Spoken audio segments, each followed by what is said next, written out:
रामायण रे जेतेबेले सीता मातांकर अपहरण होता सेतेबेले रामचंद्र किछि गहना सीतांकर लक्ष्मण को देखते आ लक्ष्मण केवल तांको पादर पाउंजी की देखिकी चिन्हि पारिथिले जे ये होची मो सीता मातांकर काहेकि ना से तांको पाद छड़ा केबे तांको शरीर को देखि नथिले। एटा कहिबार तात्पर्य जो माने कहउचंती कि भाउज प्रेम मिठा से माने भी जानी रखिबा दरकार काली सकाळे तांकर गोटे स्त्री भी आसीबो किंबा स्त्री तांकर थिबो तांको स्त्री मानकु जेतेबेले एमिति वर्ड सुनिबा को पड़िबो सेतेबेले से जानिबे जे ए वर्ड कहिबाटा केते महंगा।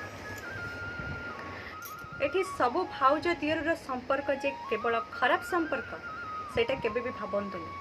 एठी किछि लोकंक पई भाउज दियर संपर्क आज कलुषित हो सारी किंतु प्रकृति रे कहिबा को गले भाउज दियर संपर्क माँ पुअर संपर्क भली।